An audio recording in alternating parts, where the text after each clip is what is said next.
The title of this presentation is Much Ado About Article 2, Why a Major Revision of UU's Principles Was Predictable. My name is Kenneth Ng. The purpose of this presentation is to offer my explanation for what this revision is intended to achieve. Understanding the purpose of these changes will help explain why many UU members are supportive of the proposed changes, but other members are concerned about the revision. I'm eager to hear your explanation. This is a question a lot of us have. Why are they proposing such major changes to Article 2? Before I get to the good stuff, I want to start with a very quick high-level overview. On the left is the current Article 2, the whole thing. On the right are the comparable parts of the proposed revision. I just want to do a visual comparison. The Purposes section has a few important things added, making it a little bigger. The Principles section is now called Values and Covenant and has about 3 times as many words in it. The 6 sources are currently in the Principles section, but now they would be in their own section named Inspirations. They're really paring the sources of inspiration down, dropping about 1/3 of the words. The Inclusion section is about the same size, and the Freedom of Belief section is also about the same size. Both of those have important changes in the language, but the changes are not as dramatic as those for the Principles and Sources. Let's compare the current principles on the left and the new values on the right. Obviously, they're very different, but most of the words in the principles are carried forward in the revision. The words in the first principle can be found embedded in the last value. The key words in the second principle are sort of scattered, but they're in there. Part of the third principle is kind of replicated in the pluralism value, and the other part is embedded in the transformation value. The fourth principle is embedded in the pluralism value.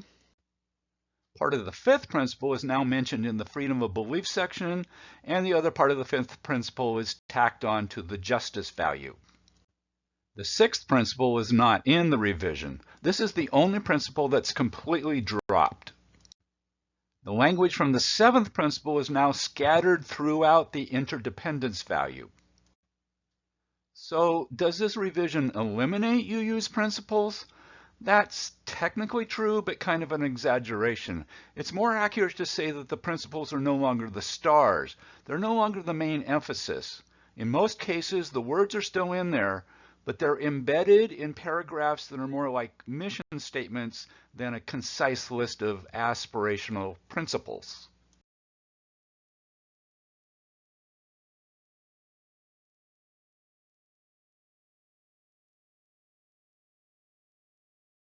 Okay, let's get to the good stuff.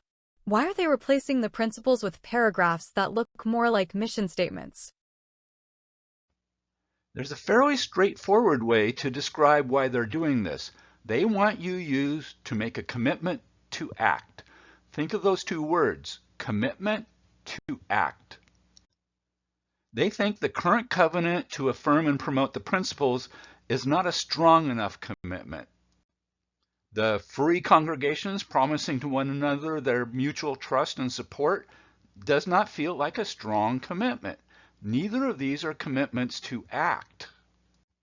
So that's the first thing to notice. In the revision, every one of the values that replace the principles comes with its own statement of covenant.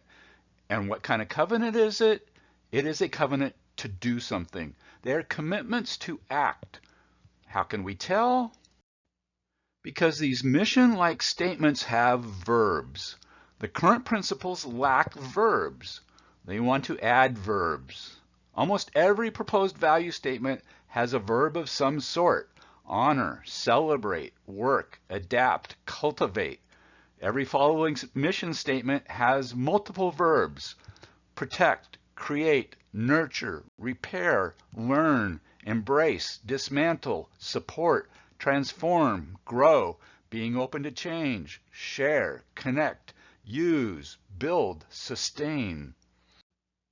As if that doesn't cover the bases, the preamble to this Values and Covenants section includes a commitment to be accountable to one another for doing the work of living our shared values through the spiritual discipline of love. Doing the work, that is a commitment to act. Living our shared values, that is an action. That is what UUs are going to be accountable for. It should be very clear that a major goal of this revision is to convey a commitment to act. Every time we hear the word values, we should mentally translate that as commitments to act. Okay, more verbs, more covenants. Why object to putting these commitments to act into the bylaws? There are numerous concerns about this. Most members see the current principles as aspirational, but some members are concerned that by inserting ubiquitous covenants and verbs into the revision, these are now directives, turning the values into dictates, turning the mission statements into mandates. These members think it's better to inspire people to act than it is to tell them what they have to do. They think this seems like a creed or dogma, dictating what members have to believe, mandating what the priorities of members and congregations are going to be. These members would insist that it's better to have the freedom and autonomy to decide for ourselves where our priorities are going to be. Wait a minute. Nobody tells us what to do. We have congregational freedom. We have individual freedom of belief. We have a right to conscience. We follow the democratic process in our congregations. The UA does not tell us what to do. They are just an administrative body serving the needs of the congregations. Before I respond to that, we need to talk about how we think about this revision. Let's talk about assumptions. The first assumption is that every change the Commission is recommending is done for a reason. Every word being added is being added for a specific purpose. Every word being dropped is being dropped for a specific purpose. As a matter of fact, at General Assembly last year, one of the co-chairs of the Commission specifically addressed this. The direct quote is, "We took great care with every word we used. I think we should take them at their word." The second assumption is that the Commission and the UUA expects this revision to have a significant impact on UU. The goal is to transform UU. That's why the changes are so dramatic. But many people don't think the Article 2 Study Commission does a good job of explaining why they want to transform UU, what specific things they need to change to achieve that transformation, and why such a major rewrite of Article 2 was required to accomplish those goals. I happen to think that if we study the proposal closely, we can figure out the answers to those questions.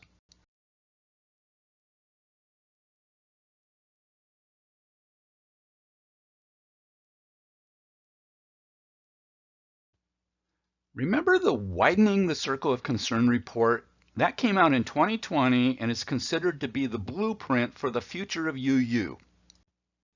Even though the Article 2 Study Commission does not directly talk about that report, it is listed on the UUA website as one of the resources they used, and I think the influence is clear. I think that if we pay close attention to what some of the major themes of the Widening report are, we'll be able to answer these questions and more. Over and over, the report talks about transformation. Immediately after that report came out, the Article 2 Study Commission started their work. We should assume that the goal of this revision is to transform UU. But transformation is a vague term. What kind of transformation was the Widening the Circle of Concern report recommending? To begin with, over and over in the Widening report, excessive individualism is highlighted as being a problem. They think that individuals insisting on promoting their point of view just gums up the works. The Widening report recommends emphasizing the community more and the individual less. Another really important theme in the Widening report was congregational polity. Polity is a word that means governance. In the same way, over and over in the Widening report, congregational polity is highlighted as needing to be redefined. The Widening report says that the congregations have too much latitude to make their own decisions. The conclusion of the report is that this makes UU less effective than it needs to be. This is kind of like thinking of congregations acting too much like individuals. The report recommends more emphasis on all of UU as a community and less emphasis on the individual congregations. So, if excessive individualism gums up the works and too much congregational autonomy slows UU down, what does the widening report say UU as a community should be focusing on? Well, over and over, the widening report highlights white supremacy culture as a major problem in UU. By now, most UU members have heard about this emphasis on dismantling white supremacy culture in UU. More broadly, the widening report urges UU to put a much stronger focus on anti-racism and anti-oppression. Wow, I'm having a flashback. Excessive individualism. Too much autonomy.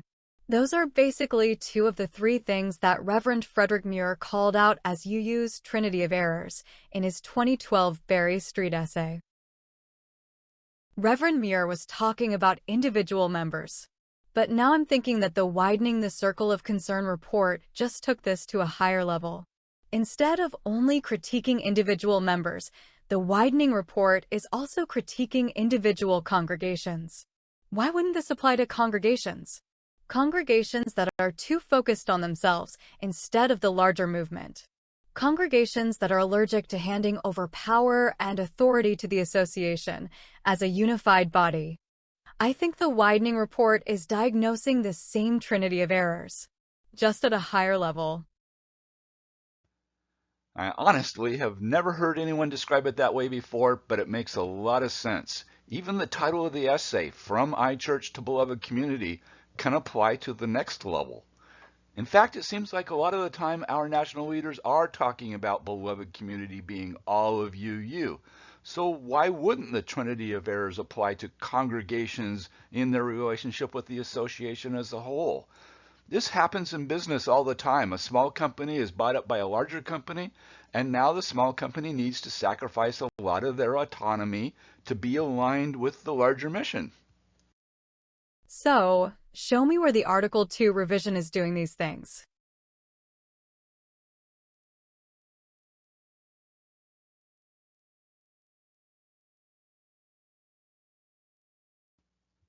Let's start with asking whether the revision appears to establish anti-racism and anti-oppression as the #1 priority in UU. I want to draw your attention to a graphic that is proposed to be inserted into the bylaws. This graphic shows the 6 major values as petals encircling a central value of love. Many UUs are enthused about this graphic. They really like the idea of love being the central value of UU. It's true that love does not have a starring role in the current principles. In the revision, love with a capital L is also emphasized in the purposes, where it calls on UU to transform the world through liberating love. It's in the preamble to the Values and Covenants section, referring to the spiritual discipline of love. But the question is, what does it mean to put love at the center of this revision? Love has lots of definitions. Is this just a feel-good platitude, or is this a reference to a specific definition of love? Remember what we just talked about. Every word has a purpose. The goal is to transform UU. The emphasis of the revision is to embed commitments to act. If love is a word that means different things to different people, is that truly transformational? I think the answer can be found in the charge to the Article 2 Study Commission. The intent of the national leadership of UU, as explained in the instructions to the Commission, is for love to mean something very specific. Let's read from the charge. It says, our commitment to personal, institutional, and cultural change rooted in anti-oppression, anti-racism, and multiculturalism values and practices is love in action and should be centered in any revision of Article 2. In the next paragraph, it says they should ask us to choose love in action as the path forward. Then the very next sentence repeats their definition of love. It says, our commitment to anti-racism, anti-oppression, and multiculturalism is love in action and should be centered in any revision of Article 2. There it is. That commitment to act. Love is not a feeling or an attitude or an intention. Love is an action, a specific kind of action. So, show me where we can find this love in action in the Article 2 revision. In the purposes, we see a new purpose of the UUA, to heal historic injustices. We also see this overarching new purpose of the transformation of the world through liberating love. We see the spiritual discipline of love as framing how we do the work of living our shared values. In the values themselves, we see the new sentence added to the interdependence value, stating that we will work to repair harm and damaged relationships. And of course, we find this specific definition of love in action in the justice value, where we covenant to dismantle racism and all forms of systemic oppression. I think it's clearly the intention of the Commission to establish anti-racism and anti-oppression as the #1 priority in UU.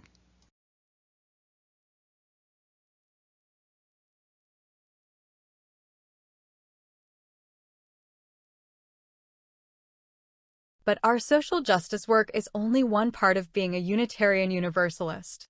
Won't this mean there will be a lot less focus on other things that are meaningful to me as a member of UU?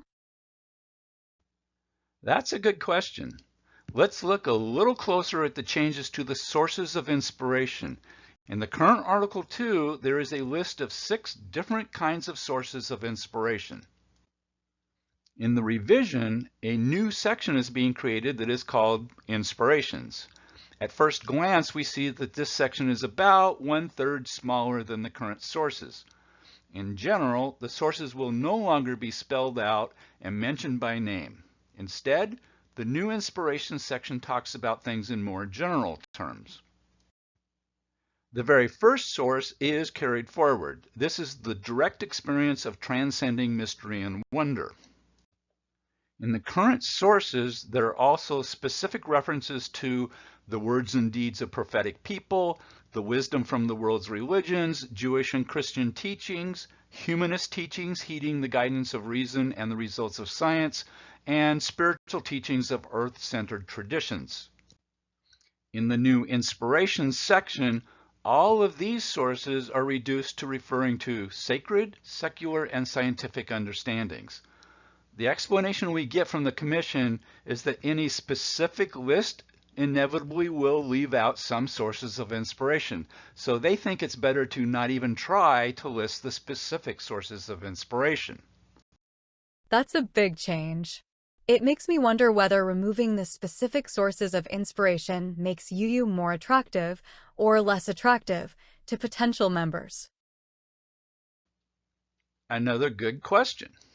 But I wanted to consider how it affects the focus and priorities of UU. This change seems like it lowers the priority of spiritual and intellectual development in UU. It seems like it puts less emphasis on the sustenance of the souls and minds of UU members. This seems to be another sign that the goal of the transformation of UU is to put a high priority on anti-racism and anti-oppression. It seems like they're counterbalancing that by putting less emphasis on spiritual and intellectual exploration.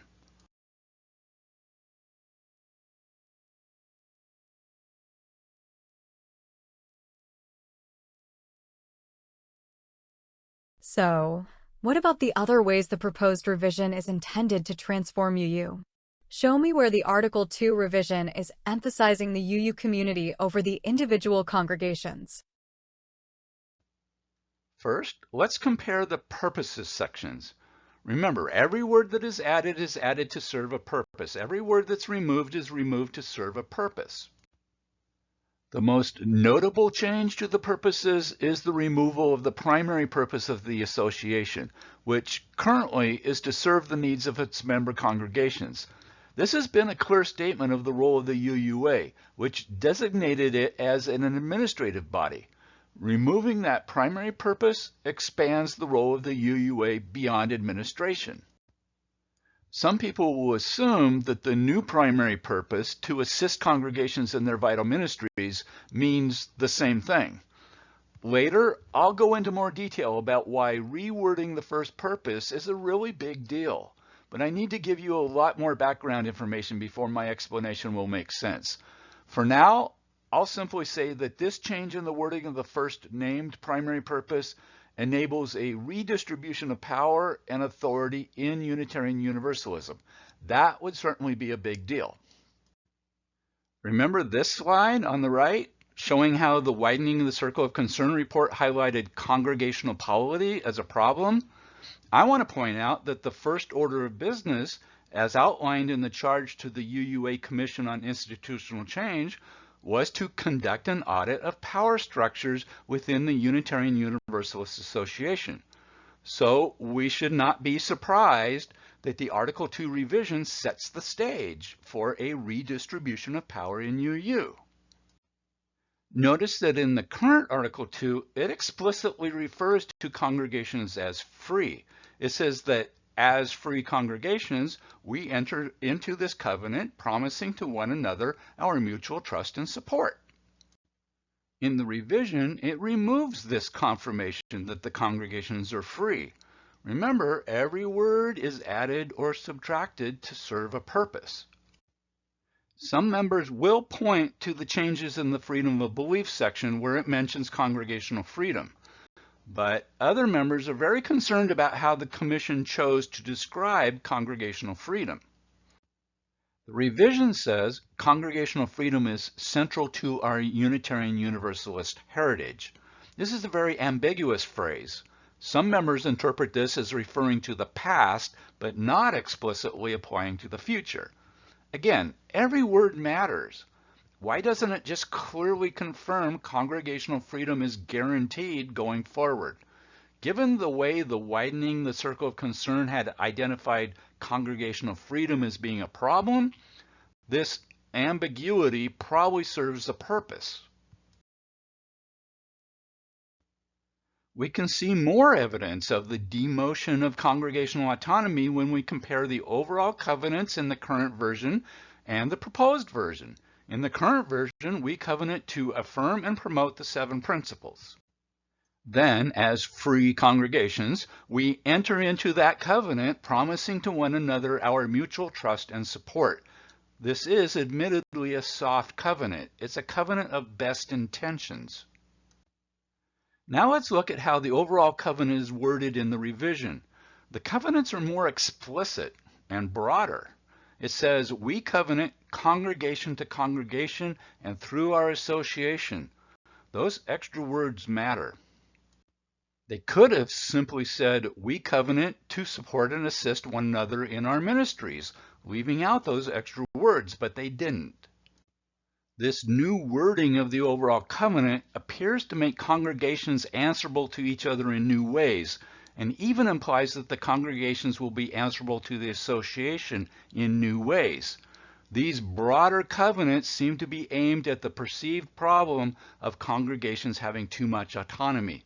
These broader covenants would redistribute power in UU. We need to use the same lens to interpret the new accountability statement. It says we are accountable to one another. This is probably the most important sentence in the whole revision, but it's ambiguous. Does the word we refer to members or congregations or both? Does the phrase one another refer to other members or other congregations or the association as a whole? I'll have more to say about the accountability statement in a few moments. The point we're making here is that if we use the lens of the widening report, where congregational freedom is considered to be a problem, this accountability statement appears to have a purpose of restricting congregational autonomy.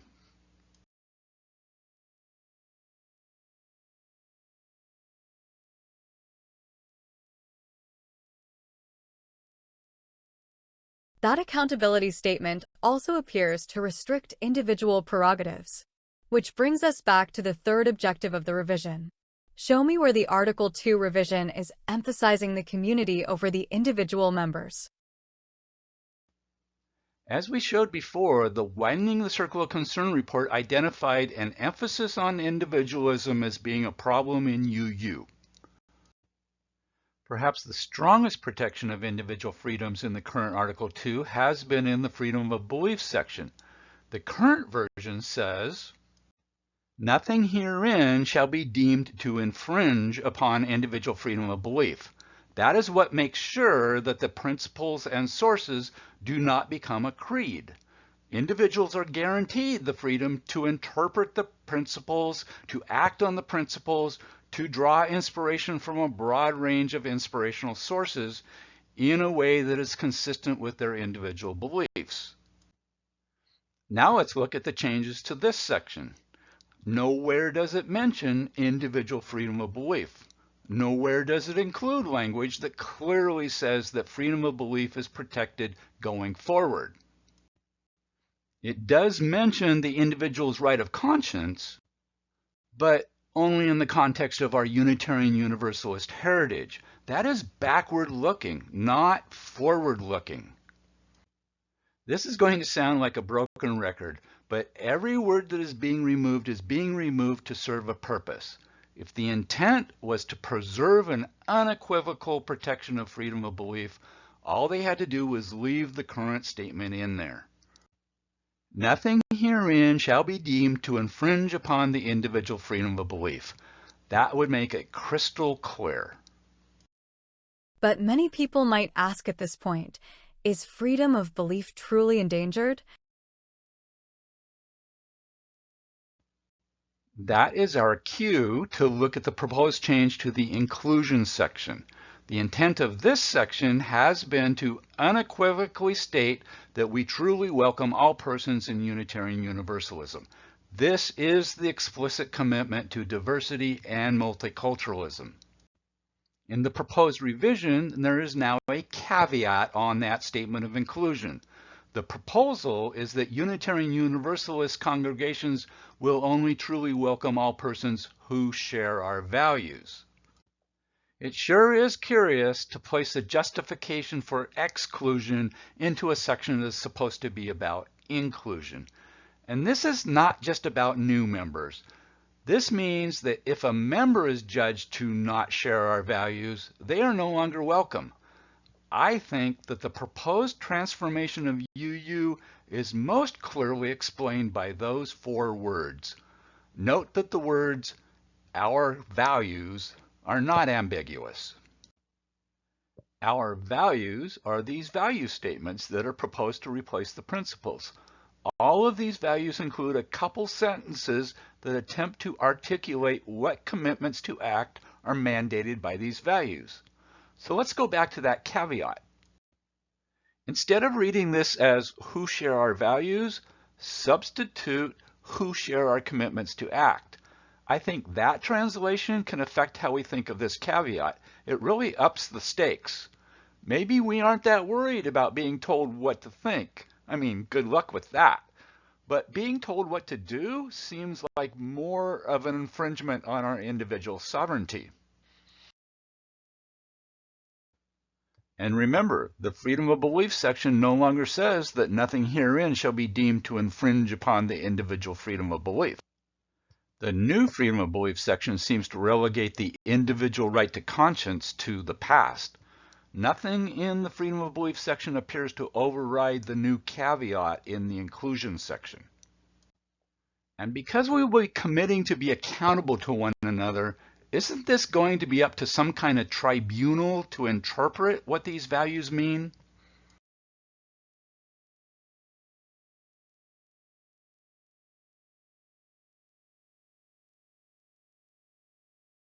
Let me see if I understand what you're saying. Let's look at some examples. I think the statement that we will work to repair harm and damaged relationships is ambiguous. That could mean almost anything. Harm is a pretty subjective word, with the concept of harm really expanding recently. Can challenging a claim of harm be considered to be harmful? Like I said, this could mean almost anything.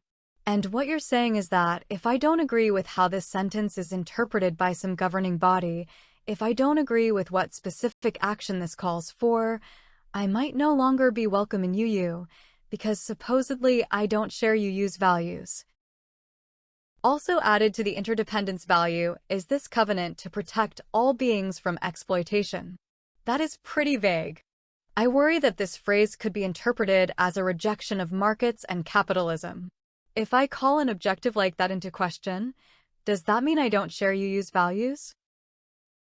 What if I don't agree with a particular interpretation of racism, or a specific claim of systemic oppression? There's a lot of debate about whether the goal should be equal opportunities or equal outcomes.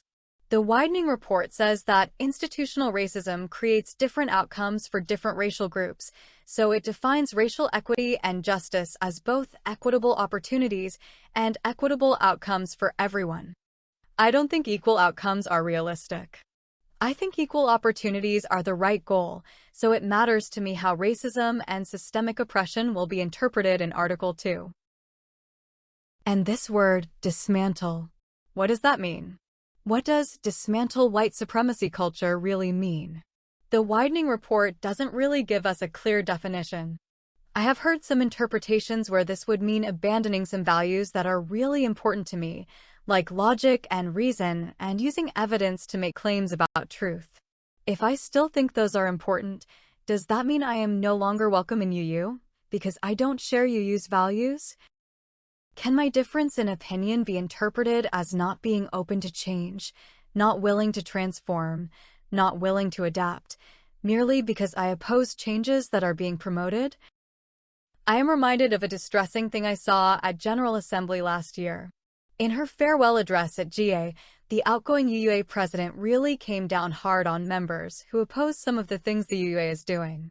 She accused the dissenters of obstructing their congregations. She characterized dissenters as insisting on getting their own way against the will and vision of a community. But most distressing of all is this quote. She said, "Some people begin to cling to some fabricated imagination of a mythical past." She said, "We see this among white nationalists in our country." She said, "We also sometimes see it within ourselves."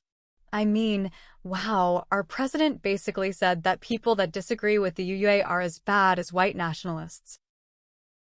This is why I'm very nervous about committing to this transformation value.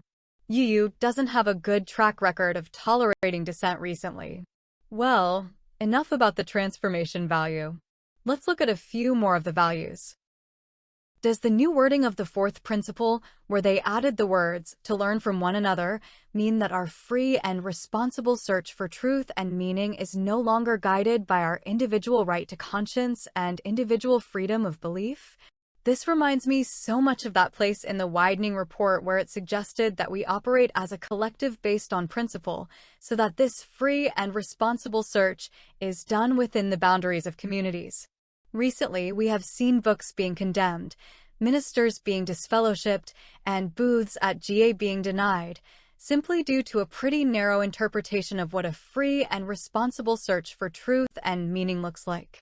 Like I said a minute ago, UU does not have a good track record of tolerating dissent recently.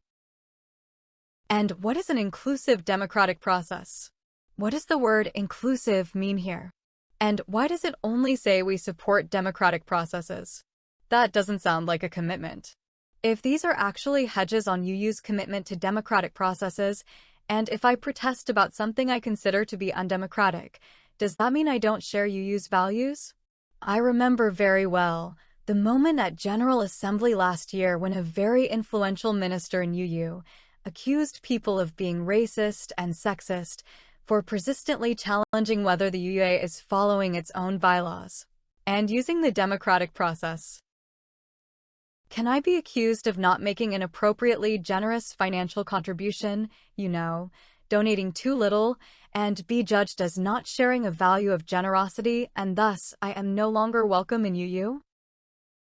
The equity value seems to be intended to make that same kind of judgment about how my whole congregation apportions its time, attention, and money. What if we have our own ideas about where to use our budget? What if we have our own ideas of what actions are the most urgent to undertake? What if our priorities don't align with the priorities of the national UUA? Can our decisions about how to use our money and attention and time lead to our whole congregation being judged to not share UU values? Or consider the new purpose of the association, to heal historic injustices. I assume that's about reparations. But this is so vague and open-ended that it is easy to imagine having disagreements about what actions reparations call for. Would that make me, or my congregation, unwelcome? Can I, or my congregation, be judged as not doing the expected things to transform the world through liberating love? I don't even know what that means. How can I commit to something I don't even understand? To me, this sounds like that belief in Unitarian Universalist exceptionalism. Remember that? That was in Reverend Muir's Trinity of Errors.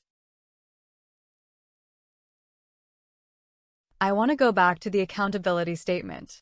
This is the most important part of the revision, but it is so ambiguous. Who are we accountable to? What exactly are the criteria we will be judged by? What happens if we are judged to be failing to be living our shared values? As I just pointed out, every one of the value statements could be interpreted in ways that I might not agree with. I can't know what actions I am committing to be accountable for because many of the statements are ambiguous. I'm assuming that accountability will be taken seriously. I saw the recording of the panel at GA 2022 that included our UUA president, the Reverend Dr. Sophia Betancourt. Near the end, she said something that stuck with me. First, she said we have to be willing to say no in UU spaces. Then she said we need things that inspire us to grow spiritually and to be our best selves. But we cannot do that unless we are willing to say to each other, "You are out of covenant right now." When you talk to me about how, or even, you are so out of covenant, you cannot be back in this community until you're willing to do the work of repair. Then, she said the sentence that stuck with me. Covenant without consequences is not actually covenant. If our president is taking these things that seriously, I don't think we should be complacent about the purpose of adding accountability into Article 2. The ambiguous accountability statement, which I am convinced we need to take very seriously, that caveat added to the inclusion section, and the removal of the protection of individual freedom of belief all seem like they could have lots of unanticipated consequences. Was there any attempt to fix these?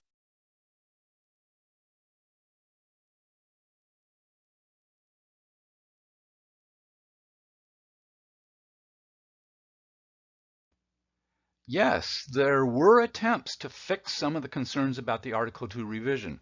Close to 500 amendments were offered by UU members. The UUA narrowed those down to 15 amendments that would be discussed at General Assembly last June. 5 of the amendments were approved by the delegates. 2 did not get discussed, they ran out of time. And 8 were voted down by the delegates. There was a distinct pattern. If someone from the Article 2 Study Commission spoke against an amendment, the amendment failed. If the commission did not comment, the amendment passed. So let's look at 3 amendments that the Article 2 Study Commission did not want to be approved and indeed were voted down. These 3 amendments addressed the specific concerns we just talked about. Amendment 25 would have replaced the accountability statement. The Article 2 Study Commission spoke against this amendment, and it was voted down with 80.2% voting no. Amendment 68 would have replaced that caveat in the inclusion section. The proposed amendment would have said that we welcome all persons who will embrace UU values in their own search for truth and meaning. It received an 80.3% no vote. Article 6 would have added back in a firm commitment to individual freedom of belief. The Commission spoke against it, and 77.8% of the delegates voted against it. I'm disappointed that those amendments did not get approved. Those could have helped reduce my concerns about the revision. But I guess when the Commission speaks against a change, the delegates defer to them. In case you're wondering, Amendment number 1 would have added back in the list of 6 sources of inspiration. Even that was opposed by the Commission, so it was voted down with 88.7% voting no. A very curious thing happened to the interdependence value. Amendment 52 was approved, and it changed the original wording quite a bit, adding some things and striking out some things. The most notable change was the removal of the line at the end that had said, "We work to repair harm and damaged relationships." The Commission did not comment on this amendment, so it passed with 78.4% yes votes. What is curious is that in October, when the Commission revealed how they incorporated the amendments that had been approved, they put back in almost all of the language that Amendment 52 had deleted.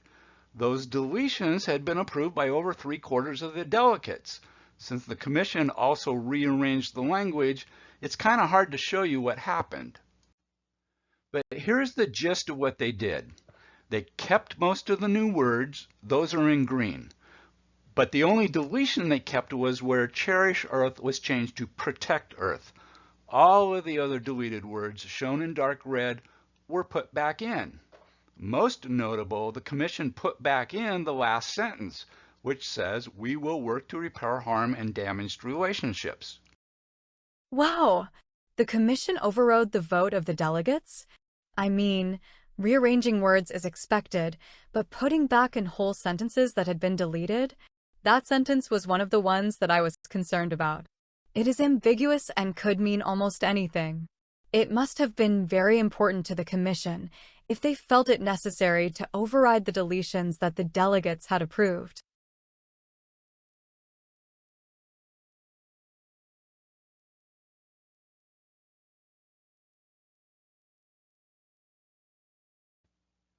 Before we can make an informed decision on the current proposal, we have a few more things we need to take into account. Changing Article 2 cannot accomplish the transformation all by itself. Other articles in the UUA bylaws would need to be rewritten to be aligned with the same 3 objectives outlined by the Widening Report. Most notably, in order to solve the perceived problem of congregations having too much autonomy, slowing down UU, Article 3 would need major revisions. Article 3 is where the relationship between the congregations and the National Association is spelled out. There are many places in Article 3 that affirm and protect the autonomy of the congregations. To achieve the goals of the Widening Report and to bring Article 3 into alignment with the proposed changes to Article 2 to redistribute power in UU, those guarantees of congregational polity would need to be weakened. Wait, congregational autonomy is still safe, right? If anything in UU is carved in stone, it's gotta be congregational freedom. Not necessarily. I know most members assume congregational autonomy is, as you say, carved in stone. But there is another commission that's been formed by the UUA board, and that bylaws renewal team is working on rewriting the rest of the UUA bylaws, including Article 3. I've only found 2 publicly available reports from the bylaws renewal team so far as of January. In their report to General Assembly last June, they reported that the project will take longer than anticipated. The bottom line is that we will have to make our decision about Article 2 without knowing what changes are going to be recommended for Article 3 and the rest of the bylaws. And just in case you're wondering if the Widening Report is still relevant, considering it was published almost 4 years ago, the answer is absolutely. The UUA created a team to oversee the implementation of the recommendations in the Widening Report. And in 2021, they published a 5-year implementation plan. The most recent version is the 2023 update of that plan. Pertinent to our concerns, the Article 2 revision is spotlighted in the context of the foundation for a cultural change and transformation in Unitarian Universalism. So yes, transformation is still on the UUA's mind. The 2023 plan also mentions the bylaws renewal team, and pertinent to our concerns, this reimagining of the rest of the UUA bylaws is considered to be an opportunity to provide accountability to UU's values, including through covenant. So it's not just Article 2 that has those goals. The last thing to note is this comment that an area to plan for in the coming years is expanding understanding about congregational polity. So yes, the widening reports focus on transformation and recommendations to address accountability and congregational polity are all still taken seriously by the UUA. You know, I keep hearing that Unitarian Universalism is a living tradition. Pointing out that we are a living tradition is frequently used to criticize opponents of this rewrite as being too attached to the status quo. But it has always confused me why everyone assumes that the one thing that will never change, the one part of the status quo that is carved in stone, is congregational autonomy. There have been lots of things that I thought were safe, but they aren't. Democratic processes have been in the principles since the merger, so I thought that was non-negotiable, but then the first version the Article 2 Study Commission proposed did not include the democratic process. Sure, they added it back in later, but obviously it wasn't carved in stone. Same thing with the fourth principle, the free and responsible search for truth and meaning. Part of UU since the merger. Deleted in that first version. Later put back in. Apparently, not carved in stone. Even the first principle, the inherent worth and dignity of all persons, was called into question by a Congregational Study Action issue in 2018. But, we're told, don't worry. Congregational polity is safe. If we are a living tradition, why do we assume congregational autonomy is the one thing that won't change? Good question. It's not like nobody has ever suggested that congregations have too much autonomy. Back in 2015, the Reverend Sue Phillips put on 2 workshops at General Assembly. One was titled Congregational Polity and the Myth of Congregational Autonomy. The other was called Reimagining Congregational Polity for a Beyond Congregation Age. You can just tell from the titles that she thought there should be limits on congregational autonomy. So how did the national UU leadership respond to her views on congregational polity? She got nominated to be the next UUA president. Eventually she dropped out of the race, but the point is that I can't imagine a stronger endorsement of her views on congregational polity. At the same time, UUA moderator Jim Key gave a report to General Assembly where he imagined congregations entered and were welcomed into covenant with the larger association that would be renewed periodically. He created a task force, and 2 years later, that task force on reimagining covenant reported that they would bring to the 2018 General Assembly recommended bylaw changes that would require member congregations and covenanting communities to renew their connection to the UUA biennially with a vote of intention to join and a statement of how they understand their community to be fulfilling Unitarian Universalist purpose. In other words, congregations would have to reapply to be in the association every 2 years. Long story short, just a few years ago, congregational autonomy was certainly not carved in stone. 2 of those task force members are on the bylaws renewal team, and I'm sure they remember the plan that they had been ready to bring to General Assembly. Now we have all of the background we need to understand why changing the wording of the first named purpose of the UUA is a big deal. Essentially, the new purpose would be to assist congregations rather than serve congregations. Let me try to explain what the difference between serve and assist is.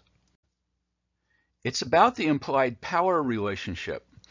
Let's listen to how the word serve sounds when it's used to describe different power relationships. Does it sound right that a cab driver serves his passengers? Yes. Does it sound right that a cab driver assists his passengers? Yes. That still works, even though the passenger is in control and calling the shots. Let's try using these words when both parties have equal power. The husband comes to the airport to pick up his wife. Does the husband serve the wife? No. The word serve doesn't work between equals. How about, does the husband assist the wife? Yes, that works. Assist is a word that works between equals. How about, does it work to say that a boss serves an employee? No. That does not accurately reflect the power relationship between a boss and an employee. Can a boss assist an employee?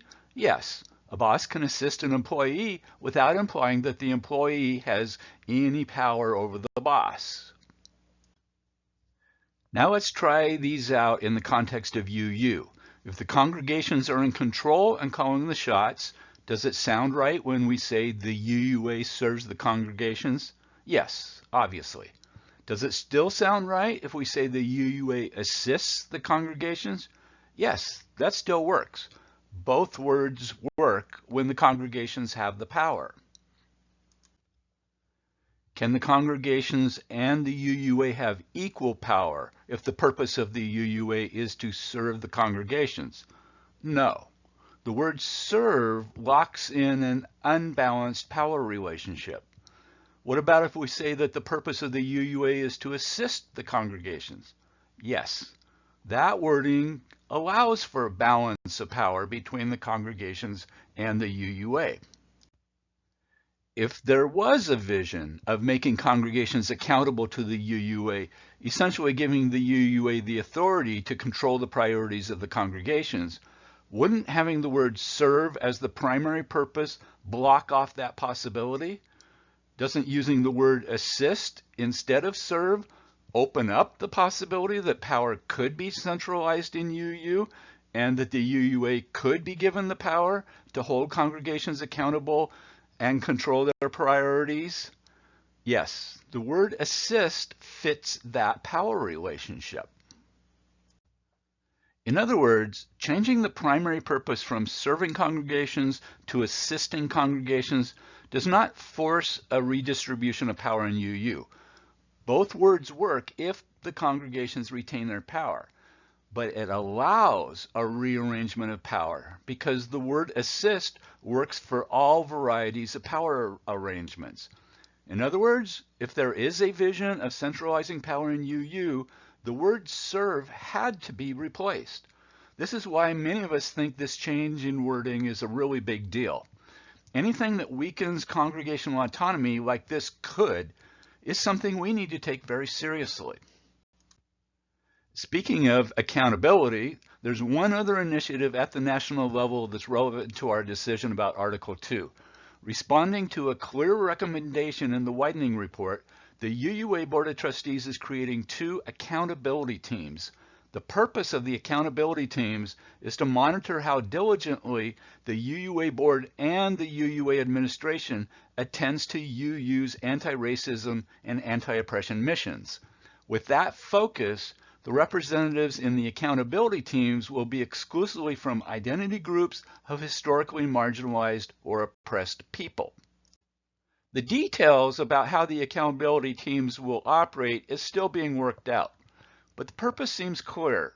Let me read from the plan presented to the board in May of 2022. It reads, team members need to be included in generative conversations while decisions are being made, not called in to critique decisions after the fact. UUA administration and board members must provide access to existing meeting spaces or create new ones to ensure that the team can impact the ongoing work of dismantling and transforming white supremacy culture in an intersectional way. I don't think this leaves any doubt that an overarching purpose of voluntarily submitting to oversight by these non-elected identity-based groups is to ensure that anti-racism and anti-oppression activism is the top priority throughout Unitarian Universalism. Okay, it's time to summarize the thesis of this presentation. I started out by saying that a major revision of UU's principles was predictable. I built a case that the objectives of the dramatic revision of Article 2 can be derived from the themes in the Widening the Circle of Concern report. That report is considered to be the blueprint for the future of UU. Since the bylaws, including Article 2, only undergo a major review every 15 years, it's completely predictable that the Article 2 Study Commission would propose a transformational revision of UU's principles and other components of Article 2. To address the reported problem of excessive individualism gumming up the works, the revision emphasizes the community over individual members. To address the reported problem of congregational autonomy slowing down UU, the revision emphasizes the broader UU community over the individual congregations. To address the reported problem of white supremacy culture in UU, the revision places a high priority on anti-racism and anti-oppression. To make progress on the overall goal of transforming UU, the revision embodies a commitment to act by adding accountability, broader and stronger covenants, and verbs. I also pointed out that this is not the end of the story. There are 3 initiatives that came out of the Widening report so far, and they should be expected to align with each other. The rest of the bylaws, including the rules for the relationship between the congregations and the UUA, are in the process of being rewritten, and accountability teams overseeing the actions of the national UUA institutions are being activated. This trio of initiatives is intended to transform UU. The question in front of us at the moment is whether this transformation, this vision for the future of UU, is what the members and congregations in UU want. Deciding which direction UU should take is in our hands. It's a huge responsibility. If you're looking for more information about the concerns some members have about this revision, visit the website SaveThe7Principles.org. A new website devoted to having a national conversation about Article 2 has recently been created.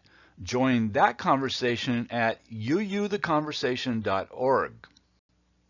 A particularly exciting opportunity to share opinions about Article 2 are a monthly series of virtual town halls that are scheduled between now and General Assembly. Register for the town halls at uutheconversation.org. We owe it to future UUs to understand all perspectives on this revision. Let's make sure we make an informed and hopefully wise decision about the future of Unitarian Universalism.